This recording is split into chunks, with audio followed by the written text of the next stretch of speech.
I got to talk. I got to tell what I feel. I got to talk about my life as I see it. Biggie. Biggie. Biggie.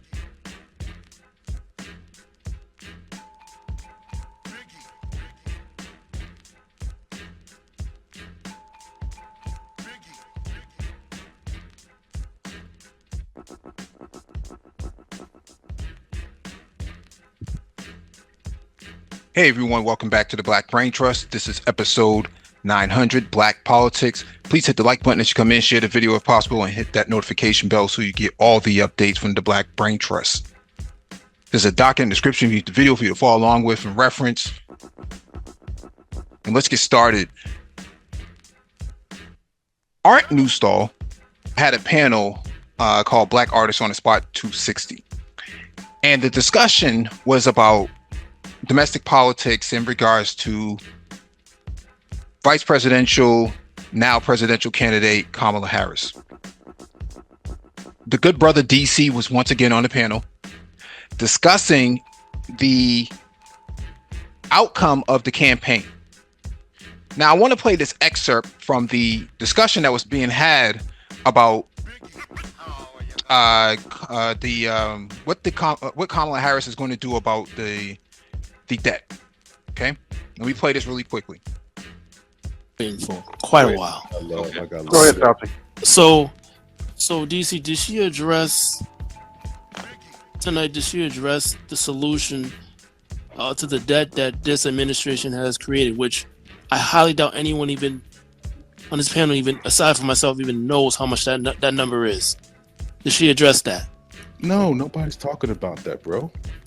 Okay. Nobody's talking about that, including the juxtaposed politician that's on the ticket. The person that's running against her is not bringing that up. You know why? Because he's tied to that too. No. Yes, he is. No, he's not. Hold on. No, he's not. First of all, I know the numbers. Let me explain why. Hold on. I know the exact numbers. He's partially. So don't sit up here and act like Trump goes unscathed. Oh no, COVID crisis. Nope, I never said that. I know the numbers. That's why I said I know the numbers. That's why I'm asking. Nobody is talking about that, though. Is what I'm trying to tell you, though. Nobody's talking about that. So you think that folks won't think about putting food in their belly and money in their bank account? You telling me that the regular average person in this country is not thinking about that right now? That's what you're telling me. And she didn't address that. That's something totally different. Now, she did address that. No, it is not. Hold on. It is not different. She talked about what you talked about. Lowering prices. How? Creating subsidies. She did not go into the how, bro. You know that. Come on, man. Don't do this. You tell me the last time that Trump explained how he was going to do anything. We're talking about her. I understand that. Nobody does that, though. That's what I'm saying. Nobody gets into the weeds when it comes down to the tax code and all that type of stuff and dealing with deficit on that kind of level. So I'll give you guys a number because so we can understand the depth that I know, and I know her agenda, and I know all her points because. In certain sense, we've already dissected her stuff already. It's not gonna happen. So under Trump administration, let's be clear though. You just said something. You made a statement. Yes. What is not going to happen?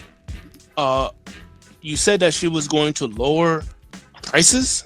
No. She said that she was going to lower prices. Yeah, that's what I said. Yeah. I didn't say that you are going to. I did not say it was going to happen. No, that's not what I said. That's what I said. I said she said. That's what I just said. Go ahead. Clearly, I'm not saying that you are claiming that she's going to do it. I asked you a question. I said, what did she say? I'm very good with the King's English. Mm-hmm. So under Trump administration, we talking some $3.4 trillion increase in the debt. Do you have any idea what the number is for this administration, and they aren't even done yet. Just guess what the number is. Just guess. I want to say that it's close to 7. 8.055 trillion. I knew it was extremely high. Do you know why that is? Oh yeah, I do know why. Okay. How is she going to solve that problem? What kind of environment will she need to, or will they? Anyways, let me stop it right here because conversations like this don't really lead to anything. All these numbers guys on panels, all this, we dissected this and we dissected that, but you don't have a channel, you're not going live, you're not posting your content, you're not involved in like Bloomberg or Morning Star or any of the other major outlets. No one's calling on you to have a conversation. So let's get to the nuts and bolts of all of this. As DC has said, that to say that Trump didn't have anything to do with this, in reality, let's go back to the beginning, okay? Let's go to ProPublica really quickly. This is from ProPublica. Donald Trump built a national debt so big, even before the pandemic, that it will weigh down the economy for years, okay? The king of debt promised to reduce the national debt, then his tax cut made it surge. Add in the pandemic, and he oversaw the third biggest deficit increase of any president in history. This is from January 2021, okay? Just as he was leaving office. Let's read this real quickly. One of President Donald Trump's lesser known but profoundly damaging legacies will be the explosive rise in national debt that occurred on his watch. The financial burden that he's inflicted on our government will wreak havoc for decades, saddling our kids and grandkids with debt. The national debt has risen by almost $7.8 trillion during Trump's time in office. That's nearly twice as much as what Americans owe on student loans, car loans, credit cards, and every other type of debt other than mortgages combined. According to data from the Federal Reserve Bank of New York, it amounts to about $23,500 in new federal debt for every person in the country. The growth in the annual deficit under Trump ranks as the third biggest increase relative to the size of the economy of any U.S. presidential administration, according to a calculation by a leading Washington budget maven, Eugene Sturrow, co-founder of the Urban Brookings Tax Policy Center. And unlike George W. Bush and Abraham Lincoln, who oversaw the largest relative increases in deficits, Trump did not launch 2 foreign conflicts or have to pay for a civil war. Economists agree that we needed massive deficit spending during the COVID-19 crisis to ward off economic cataclysm, but federal finances under Trump had become dire even before the pandemic. That happened even though the economy was booming and unemployment was at historically low levels. By the Trump administration's own description, the pre-pandemic national debt level was already a crisis and a grave threat. The combination of Trump's 2017 tax cut and lack of any serious spending restraint helped both the deficit and the debt soar. So when the once-in-a-lifetime viral disaster slammed our country and we threw more than $3 trillion into COVID-19 related stimulus, there was no longer any margin for error. Our national debt has reached immense levels relative to our economy, nearly as high as it was at the end of World War II. But unlike 75 years ago, the massive financial overhang from Medicare and Social Security will make it dramatically more difficult to dig ourselves out of the debt ditch. So I'm not going to read all of this, but I'll definitely leave it in the inscription, use the video for other folks to follow up on. Following deeper into the red is the opposite of what Trump, the self-styled king of debt, said would happen if he became president. In a March 31st, 2016 interview with Bob Woodward and Robert Costa of the Washington Post, Trump said he could pay down the national debt then about $19 trillion over a period of 8 years by negotiating trade deals and spurring economic growth. After he took office, Trump predicted that economic growth created by the 2017 tax cut, combined with the proceeds from the tariffs he imposed on a wide range of goods from numerous countries, would help eliminate the budget deficit and let the U.S. begin to pay down on its debt. On July 27th, 2018, he told Sean Hannity of Fox News, "We have a $21 trillion debt. We have $21 trillion in debt. When this 2017 tax cut really kicks in, we'll start paying off the debt like it's water." 9 days later, he tweeted, "Because of tariffs, we will be able to start paying down large amounts of the $21 trillion in debt that has accumulated, much by the Obama administration." That's not how it played out. When Trump took office in January 2017, the nonpartisan Congressional Budget Office was projecting that the federal budget deficits would be 2 to 3% of gross domestic product during Trump's term. Instead, the deficit reached nearly 4% of gross domestic product in 2018 and 4.6% in 2019. There were multiple culprits. Trump's tax cuts, especially the sharp reduction in the corporate tax rate to 21% from 35%, took a big bite out of federal revenue. The Congressional Budget Office estimated in 2018 that the tax cut would increase deficits by about $1.9 trillion over 11 years. Meanwhile, Trump's claim that increased revenue from the tariffs would help eliminate or at least reduce our national debt hasn't panned out. In 2018, Trump's administration began hiking tariffs on aluminum, steel, and other products, launching what became a global trade war with China, the European Union, and other countries. The tariffs did bring in additional revenue. In fiscal year 2019, they netted about $71 billion, up about $36 billion from President Obama's last year in office. But although $36 billion is a lot of money, it's less than the 750th of the national debt. The $36 billion could have covered a bit more than 3 weeks of interest on the national debt. That is, had Trump not unilaterally decided to send a chunk of the tariff revenue to farmers affected by his trade wars.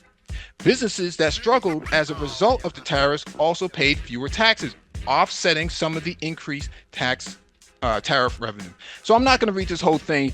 It's in the description if you want to read it for yourself. But the idea that, Biden did all of these things, let me further go into this, okay? There was something called the American Rescue Plan in 2021, okay? Let me zoom in on this. The American Rescue Plan is delivering direct relief to American people, rescuing the economy, and starting to beat the virus. For a full overview of what's in the plan, click here. I need help buying food, so that was a part of the inflation that came from it. $1,400 per person checks. So a lot of what Biden accrued debt-wise came from the American Rescue Plan, which was the bipartisan agreement that both the House had came up with. Okay. And then we have the Inflation Reduction Act, the IRA, right? This is from the White House.